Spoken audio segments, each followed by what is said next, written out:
Join Sid for this edition of It's Supernatural. The devil's main focus. L'objectif principal du diable est de détruire les familles. Les temps périlleux de notre monde exigent une action immédiate pour protéger nos maisons. Mon invité dit que c'est simple, prouvé et efficace, et qu'il libérera une inondation du feu sacré de Dieu dans votre famille et dans votre maison. À tout de suite.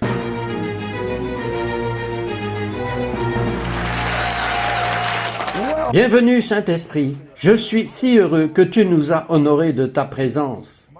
Mon invité, Cheryl Sachs, a eu une vision de Dieu qui aura un impact paralysant sur les plans du diable pour détruire votre famille. Ce plan fonctionne même sur les enfants adultes qui ont déjà quitté la maison et qui ne connaissent pas le Seigneur. Cheryl, dites-moi ce que Dieu vous a montré. Je me tenais à un moment où il semblait que les cieux s'ouvraient devant moi, et je me tenais juste dans la crainte et je me demandais ce que j'avais vu, parce que, alors que je regardais à travers la nation, c'était couvert de ténèbres profondes, et alors que je regardais dedans, excusez-moi, il y a combien de temps? Oh, c'était il y a de nombreuses années, il y a plus de 20 ans. Et c'est ce qui se passe en ce moment. Allez-y. Et lorsque j'ai regardé les ténèbres, j'ai commencé à voir des maisons commencer à s'éclairer et de la lumière sortir par les fenêtres. Et alors que je regardais à l'intérieur, il y avait des familles qui priaient avec ferveur et louaient passionnément le Seigneur. Puis, instantanément, des maisons dans tout le pays commençaient à s'illuminer avec la puissance et la présence de Dieu, alors que les familles étaient à l'intérieur magnifiant le Seigneur. C'était juste une chose extravagante.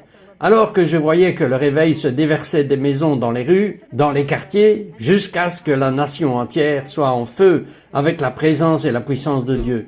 Chaque maison va être un centre de réveil, et alors que nous ouvrons nos maisons remplies de la gloire de Dieu à nos amis et voisins qui ne connaissent pas le Seigneur, ou aux nouveaux croyants qui ont besoin d'être disciplinés, c'est là que ce mouvement de Dieu va découler et va être soutenu. Et vous me disiez aussi quelque chose que j'ai vu très clairement là-bas. Vous savez que nous avons des stades de football et des stades de basketball et des stades universitaires. Et vous savez, tous ces stades ne seront pas assez grands pour contenir toutes les personnes qui vont être touchées par la présence de Dieu. Et pas seulement cela. Pour que ce réveil soit soutenu de génération en génération, nous devons faire des disciples de nos enfants parce que ce sont eux qui vont entrer dans le monde et réformer toutes les sphères de la société.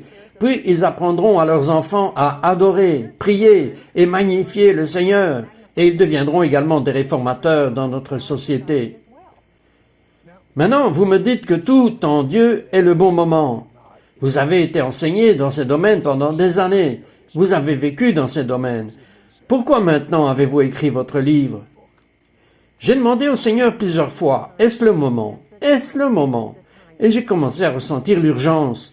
Lorsque j'ai vu les familles brisées, j'ai vu le diable attaquer des familles, c'était comme si le Seigneur me donnait la réponse. Et je parlais en fait lors d'une conférence, partageant la vision que je viens de partager avec vous.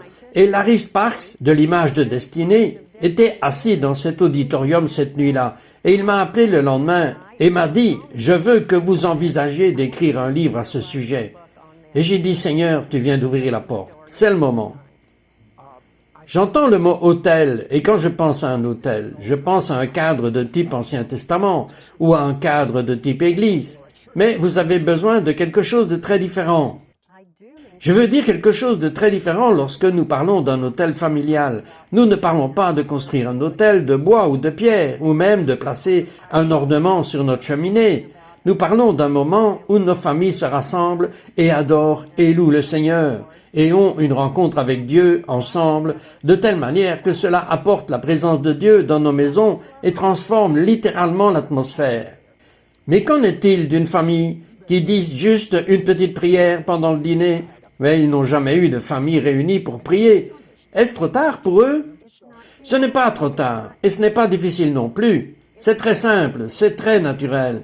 Nous pouvons simplement rassembler notre famille et dire que nous allons passer du temps à remercier Dieu pour tout ce qu'il a fait cette semaine. Nous allons lui demander ce qu'il veut que nous fassions pour lui cette semaine. Nous allons prier les uns pour les autres. Nous allons inviter la gloire de Dieu dans notre maison. C'est très très facile à faire. Et Dieu répond à la prière la plus simple. Ce n'est pas un acte religieux, c'est juste prendre du temps avec Dieu. J'aimerais mentionner quelque chose de très important, parce que je peux juste entendre dans mon esprit que certains de ceux qui écoutent pourraient dire « Bien, les membres de ma famille ne veulent pas prier avec moi. » Eh bien, laissez-moi simplement vous dire ceci. Ne laissez pas cela vous arrêter. Priez simplement avec qui est prêt à prier dans votre maison. Et l'atmosphère peut changer dans votre maison. Vous pouvez aller voir d'autres membres de la famille et dire « Bien, je vais prier aujourd'hui dans notre famille. Avez-vous quelque chose pour lequel vous voudriez que je prie ?» Ne laissez rien vous arrêter. Et quand ils commenceront à voir les réponses à la prière, l'Esprit de Dieu entrera dans votre maison, même si vous êtes le seul à prier, ou si vous priez avec votre fils ou votre fille, et s'il n'y a absolument personne dans votre maison qui veut prier avec vous. Obtenez un partenaire de prière et priez pour d'autres familles, parce que le diable fera tout ce qu'il peut pour vous empêcher de prier. Mais ne soyez pas découragés. Appuyez simplement sur la prière et trouvez quelqu'un pour prier avec vous. Et bientôt, il y aura quelqu'un dans votre famille où il y aura une percée et ils voudront vous rejoindre. Vous m'avez raconté une histoire sur votre fille quand elle avait 5 ans. Et elle était vraiment juste forte parce que son papa partait aussi. Parlez-moi de cela. Bien, notre fille Nicole, comme vous l'avez dit, elle avait 5 ans et à l'époque, mon mari Al partait aussi souvent en mission. Alors, quand il se préparait à partir pour un voyage de 2 semaines aux Philippines, nous étions très préoccupés par la façon dont cela allait affecter Nicole. Alors, la veille de son départ, nous nous sommes réunis dans sa chambre, alors que nous la mettions au lit, nous nous sommes agenouillés près de son lit et mon mari lui a imposé les mains et a prié le psaume 91. Que Dieu enverrait ses anges sur elle et qu'il s'assure que les anges veillent sur elle et la protégeraient. Maintenant, l'instant d'après, le lendemain matin, Al est partie très tôt. Et Nicole s'est réveillée un peu plus tard et elle est rentrée dans la cuisine et elle a dit « Maman, les anges sont venus la nuit dernière. » J'ai pensé « Waouh, c'est vraiment arrivé ?» Où était-ce l'imagination d'un enfant? Elle a entendu comment prier pour les anges la nuit dernière, alors j'ai dit « Eh bien chérie, parle-moi de ça. » Et elle a dit qu'ils sont venus. Et ils se sont tenus en cercle autour de mon lit. Et ils chantaient « Maman, c'était les plus belles chansons que j'ai jamais entendues. » Et j'ai demandé « Mais à quoi ressemblaient-ils » Et elle a dit que certains étaient si grands que leur tête touchait le plafond, et certains étaient petits comme moi. Elle a dit que certains portaient des sandales dorées, et certains avaient des ceintures dorées. Et elle a dit qu'ils étaient blancs, le plus blanc que j'ai jamais vu. Et quel effet cela a-t-il eu sur sa peur que son père parte? Savez-vous qu'elle n'a plus jamais eu peur? Elle n'a jamais mentionné qu'elle avait peur quand son père partait. La peur était complètement et totalement disparue. Même lorsque les non-croyants entrent dans la maison de Cheryl, ils ressentent la présence tangible de Dieu, la paix de Dieu, et ils disent « Je veux avoir ce que vous avez ». C'est la gloire. Si vous sentez que votre famille est attaquée, Cheryl vous dira comment le diable quittera votre maison. Nous revenons tout de suite. We will be right back to It's Supernatural.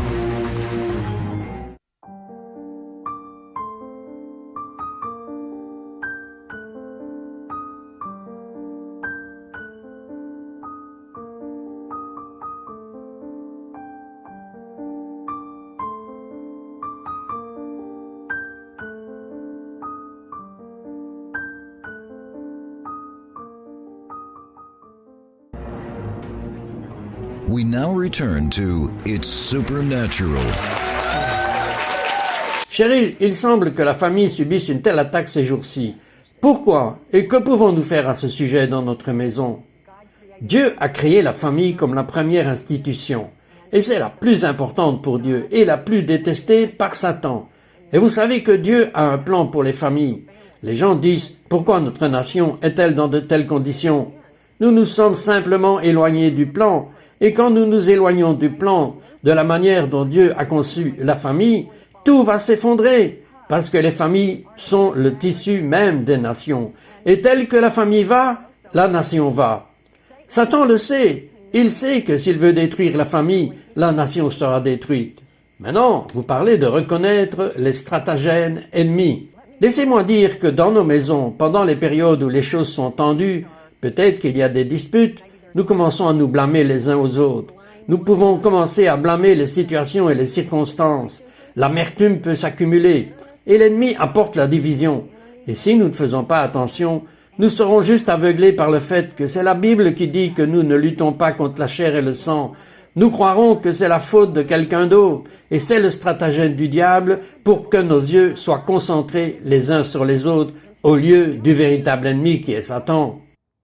Vous parlez de la manière de prier pour la protection des membres de notre famille, et en particulier de nos enfants.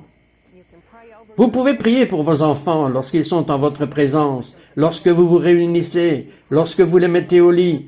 Je pense que nous devons prier pour nos enfants tous les jours, quand ils vont à l'école, à cause de ce qu'ils apprennent à l'école, de ce qui se passe dans les écoles, et le fait que les maris et les femmes prient ensemble est si puissant ensuite.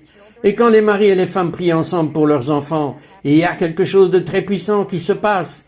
Et bénir nos enfants en leur imposant les mains sur la tête et aussi avoir le courage de s'opposer à la tentation et avoir la sagesse de faire ce qui est juste. Cela change la vie. Ce sont les prières qui changent la vie, qui changent le destin de nos enfants. Et vous avez dit que quand vous venez de prier ces prières pour les membres de la famille, cela change littéralement l'atmosphère de votre maison. Cela change l'atmosphère de notre maison. Je veux dire que nous avons vu que dans les familles qui ont commencé à adorer et à prier ensemble, l'atmosphère même de la maison a changé. Les parents me disent que leurs fils qui se disputaient tout le temps s'entendent maintenant.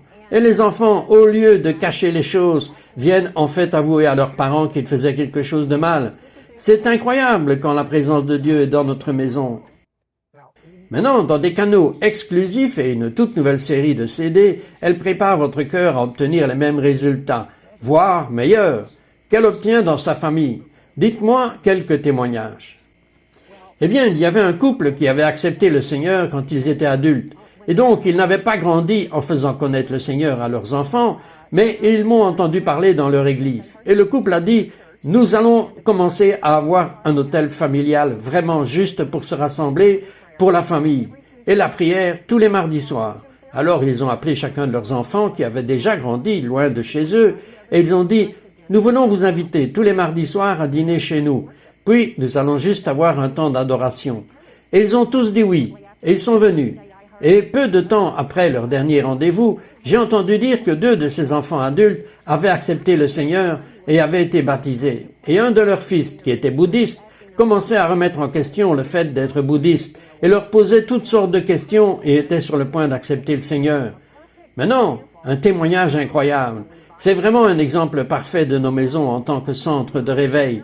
Laissez-moi vous parler joyeusement d'une de mes amies et de son mari Paul. Et leur maison est vraiment utilisée par Dieu d'une manière incroyable lorsqu'ils mettent en pratique cet enseignement. Mon ami avait joyeusement partagé le Seigneur avec son entraîneur personnel et partagé le Seigneur avec la babysitter des enfants. Alors un soir, Marilyn et Paul ont décidé d'avoir une nuit de culte. Ils ont décidé d'inviter l'entraîneur personnel et Christina, la babysitter. Ils sont venus et pendant ce temps d'adoration et de prière, Jen, l'entraîneur, a dit qu'elle se sentait comme de la gelée. Et Jen n'avait jamais été à l'intérieur d'une église auparavant de toute sa vie. Elle a dit qu'elle se sentait comme de la gelée, qu'elle allait fondre en larmes à tout moment. Et à la suite de cette rencontre, elle a accepté le Seigneur. À ce moment-là, elle et son mari venaient de demander le divorce, mais elle a commencé à prier pour son mariage et pour son mari. Et quelques jours seulement après, il lui a dit qu'il était prêt à aller à la thérapie. Ils se sont réconciliés et leur mariage a été sauvé. Et Christina, la babysitter, a commencé à poser joyeusement beaucoup de questions sur la façon d'avoir une relation personnelle avec Jésus. Et à l'époque, elle était sous beaucoup de stress à l'école. Et son petit ami, nommé Joss, était dans un endroit très malsain. Il avait beaucoup de combats et de disputes. Donc une nuit, à 2 heures du matin, Christina a appelé en pleurant. Elle et Joss étaient sortis tard pour boire. Et Joss s'était disputé avec un membre de la famille. Et Christina était intervenue pour essayer d'arrêter le combat. Et elle avait été frappée au visage par inadvertance. Et il y avait du sang partout. Et joyeusement, Marilyn l'a ramenée à la maison, l'a nettoyée et lui a offert la chambre d'amis. Et le lendemain matin, ils ont prié ensemble. Elle a accepté le Seigneur. Paul est allé voir le petit ami Joss. Ils ont commencé à étudier la Bible ensemble. Le couple est allé à l'église avec Marilyn et Paul et ils ont donné leur vie au Seigneur. Ils ont été baptisés dans l'eau. Ils ont été baptisés du Saint-Esprit. Ils servent dans leur église et ils disent « Nous voulons faire pour d'autres couples ce que Marilyn et Paul ont fait pour nous. » Voyez-vous l'effet d'entraînement? C'est à quoi ressemblera ce prochain réveil?